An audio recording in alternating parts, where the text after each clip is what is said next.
Hey everybody, it's Eddie J on Crypto for GrowMyBag.tv. There is a lot going on after Easter Sunday. Wow. So Coinbase's layer 2 surpassed over $1 billion in DEX transactions. That's actually big. That's actually really big. I'm not a huge fan of Base, and the reason why I'm not a huge fan of Base, sorry for the lotion, but my hands just aren't feeling all that great.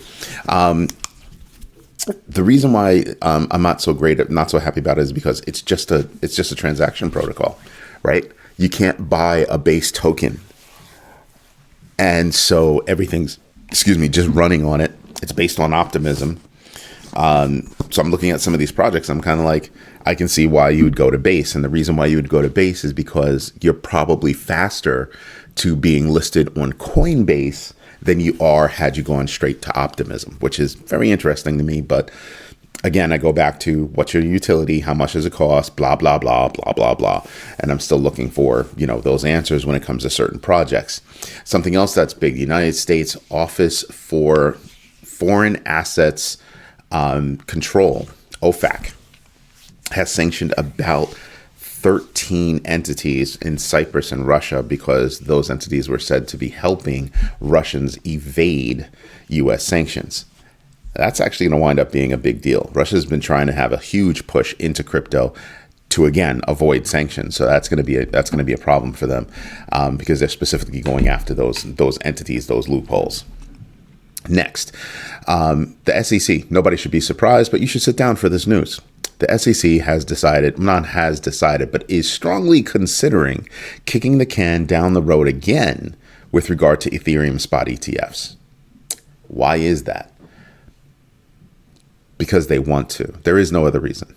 There is no other reason. Like they're not offering, oh, hey, we think there's a problem with blah, blah, blah, or hey, no, none of that. It's just because they feel like it. The SEC is caught between a rock and a hard place, and I keep saying it because Gary Gensler decided he's going to go after Ethereum, one of the most decentralized projects that are out there. And he's taking a backward-looking approach as opposed to a forward-looking approach. I don't know that I care to have anybody in that office if they're going to continuously look backward and continuously take it on the chin like Gary Gensler. So, is Ethereum a security right now? I do not believe so. Was Ethereum a security, possibly a security in the past? Possibly. But now it's what? So you're going to try to go after something that is not controlled by a single entity, right? And to do what? To what end? If it actually comes out that Gary Gensler decides to kick the can down the road, I can almost guarantee lawsuits will fly. I can almost guarantee it. The difference is that you're not going to have little firms bringing those cases. You're going to have big firms bringing those cases. Just think about the 11 companies that currently have Bitcoin spot ETFs that could possibly be thinking about or have already filed for Ethereum spot ETFs.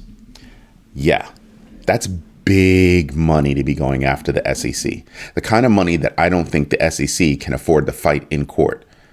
With a small company, the SEC can afford to flex. Yeah, these big boys with deep pockets. Oh, and girls, I'm sorry.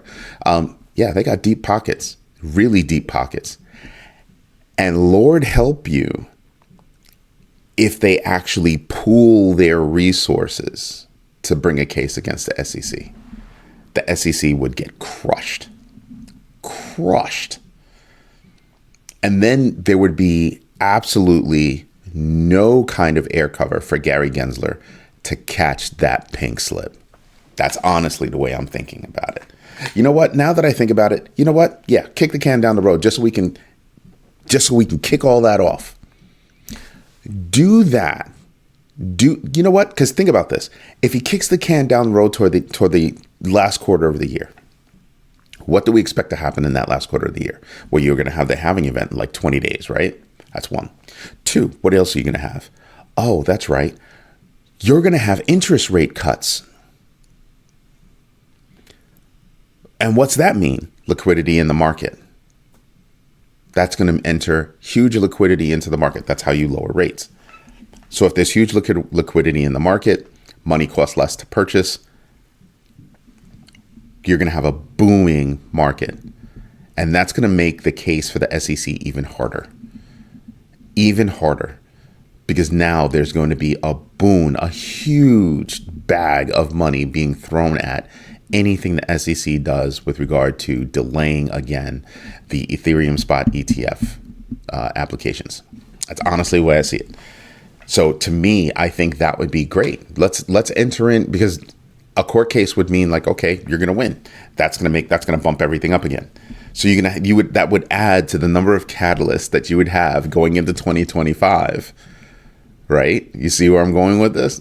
Yeah. And you know what, Gary? You're doing a great job. Great job. Yeah. Yeah. Go to the store, pick out a good Barca Lounger. That's what you should do.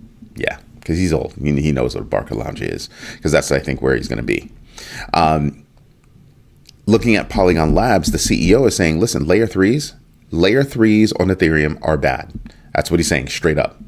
He's saying layer threes on Ethereum are bad, and it's sparking huge debates. I mean, I have a question. What are layer threes for? Do they actually serve a good purpose? Or do they allow unnecessary traffic through unstable routes? I'm thinking from a security perspective. I need a layer three. I don't know. I need to do a little bit more research on that from a technical perspective, but I'm not feeling the idea of layer threes either. And it's just because I just need to understand what benefit do they bring to the table. That's really what I want to understand, is what benefit do they bring to the table. Now, Bitcoin hash rate has surged. Yeah. Yeah, it has surged. It has surged in a big fashion, and that makes it harder to actually mine Bitcoin, right? All leading up to a halving event that's going to happen in 19-20 days. Yeah, that's going to be fun. Again, scarcity.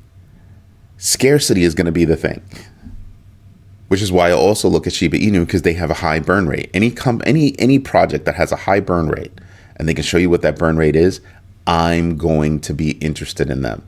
As long as they have utility, I'm going to be interested in them. Why?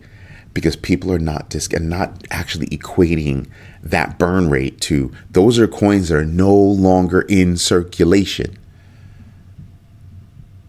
So pay attention to the burn rate of some of these projects that are out there. Some of these better projects that are out there that have a burn rate, yeah, I'd be looking at that, because sooner or later somebody's going to go, wait a minute, that means their circulating supply is lower. And it's not lower because we have an entity that's holding that circulating supply. Instead, that circulating supply, that portion of it is gone, unreachable. So technically it's circulating, but it's not. It's burned. That's what it means to burn it. And I'm sitting back and I'm all about it. So I look at Shibarium, and I look at, everything else that's going on with Shiba Inu, and I'm like, oh yeah. Absolutely. Every time, and the reason why I'm so hot on Shiba Inu is because it truly lays out the path for a meme coin to become a true project. And that's what I'm waiting for. I'm waiting for something like that to happen with like Dog with Hat or Bonk. I don't think we're going to see it with Pepe. I just really don't. But there are other projects out there that really have momentum, that really can go from being a meme to being something real. That would be awesome. So with everybody saying that Dog with Hat is this bull runs Shiba Inu, I need to see signs like that. If I see signs like that, I'm all about it. But until that happens, it's just an investment opportunity, ups and downs, just like any stock, option, bond, crypto out there, right? I'm gonna evaluate it against its peers, and then I'm gonna make my decision. It's all good. Then KuCoin supposedly is announcing an $8.95 million airdrop to give back to people that were trying to do a run on the exchange that experienced delays. I don't know if that's true, but KuCoin seems to be in a really bad place. A really bad place. I have an account on KuCoin. I don't use it. But I need you guys to understand. I tell you all the time that the bulk of my crypto is held in non-custodial format, meaning I control my crypto. That's right. This is the reason why. KuCoin ran into a problem. Now there's a run on the exchange. There are delays. Wow. There are delays on getting back people's crypto. Problem. Massive problem. I don't have that problem because I don't keep that kind of money. I don't keep that many assets in a custodial wallet, period. 90 to 95% of my digital assets are in non-custodial wallets. And this is exactly why. Because not your keys, not your crypto. That means if you're on an exchange and you're holding your assets there, it's actually not your crypto. There's a certain amount of crypto that's been earmarked for you, but it's not actually yours. Nope, not this guy. No, thank you. No, thank you. Seriously. And then there's a debate over the Cardano sustainability, right? They need to increase the number of transactions it can handle to be able to sustain growth. And that's, those are challenges right now. Those are challenges right now. They do a high level of transactions, but the speed of those transactions and the number of concurrent transactions they need to work on. And we'll see what happens with that. I mean, truthfully, I think they can pull it off. I really do. But they're really, to the extreme, sure-footed with everything that happens on Cardano. That's the reason why Cardano has so much loyalty. They do take a pragmatic approach to every single little thing. And it can be frustrating for those that are investing. It can be ridiculously frustrating. But for those that are using the platform, most people are saying, thank you very much. That's really what's going on. So I'd be paying attention to anything like that. That's really what we should be doing, is paying attention to that. That's it for today. What we should do is we should get into the numbers. So let's see here. And I didn't put on my thing. Oh, the worst. I am the worst. Alrighty. So let's refresh this because I haven't refreshed it in about 10 minutes. Come on, let's go. Refresh. All right. Okay. I just happen to see the name and it just interests me. Cat in a dog's world. Clearly a meme. I mean, it's never going to do it. The symbol is mu. It's down, 43% off its all-time high. It's dropped 28%. It's got a market cap of just below 500 million. I'm just going to let you sit there and think about that. That's just, come on now. This one right here, degen base and symbol degen. Yeah, no, I wouldn't touch that with a 10-foot pole. Not at all.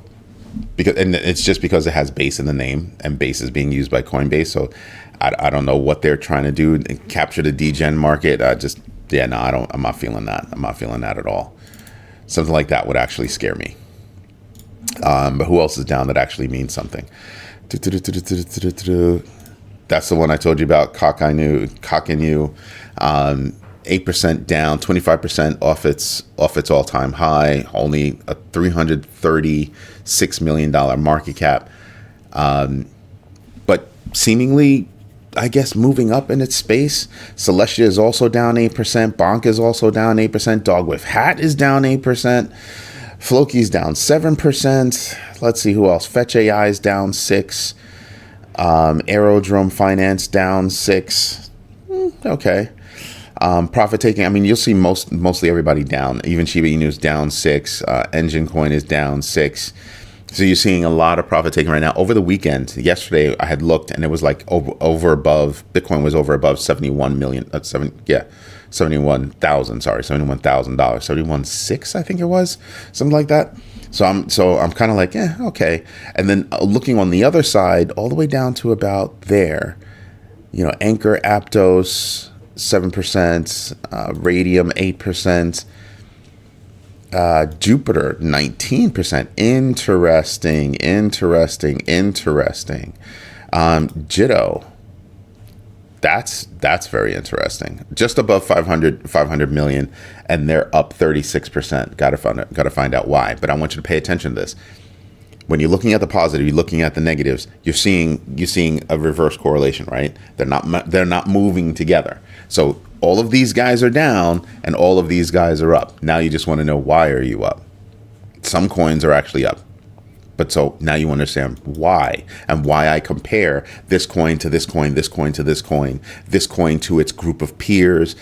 That's why I go through that level of analysis, because I want to understand, did you move because your peers move, or did you move because of a micro event that affected your specific project?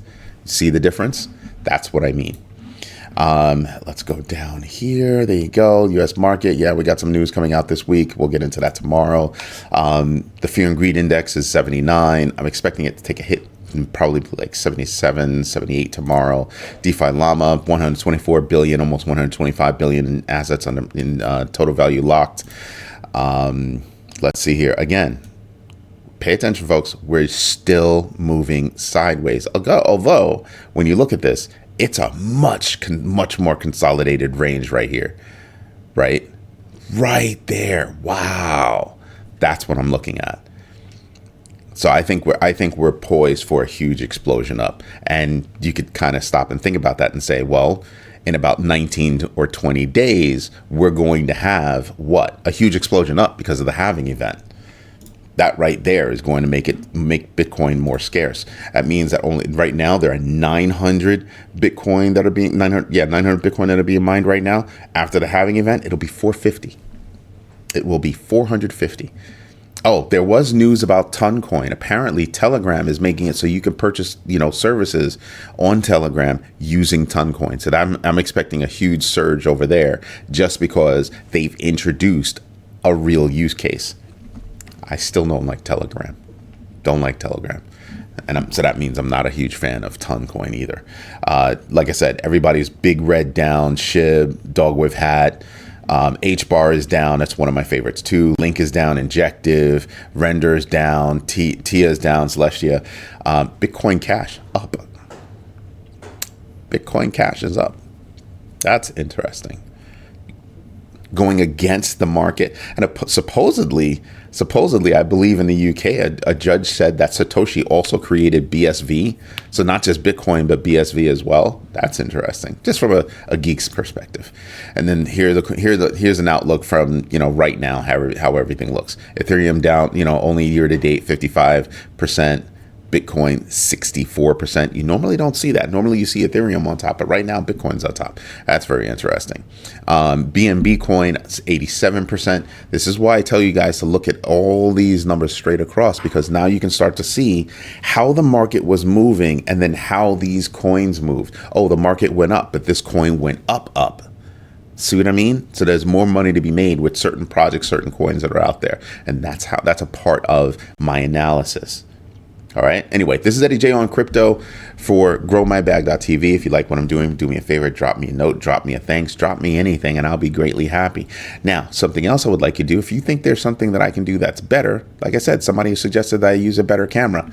I have the equivalent camera, but that was a great suggestion, and I greatly appreciate that, right? Because it means that maybe my settings are off, maybe their settings are off, maybe they were only watching me in 720p instead of 1080. YouTube doesn't push out the 4K, that I actually record in. But suggestions like that help me to stop and think, hey, maybe I can make an adjustment here. I look at it as an opportunity. When somebody offers me a critique is meant to help. And then somebody else suggested that I get the kids on camera. Yeah, they're not all about that. And they're not, like, my kids are not up right now. Only one of them. No, two of them are up right now. One is a teacher and she's going to work, and the other one is still a student. And he's going to high school. He's going to steal my car. So yeah, that's my life right now. My car getting stolen by my youngest. It's kind of cute. Anyway, this is Eddie J on crypto for growmybag.tv. Don't forget to join us on at night for our daily videos. Then it's the same thing. I go through the news, but then it becomes a whole interactive session, which is awesome. And pretty soon that's only going to be open to members. So make sure that you join. Have a good one, everybody. Bye-bye.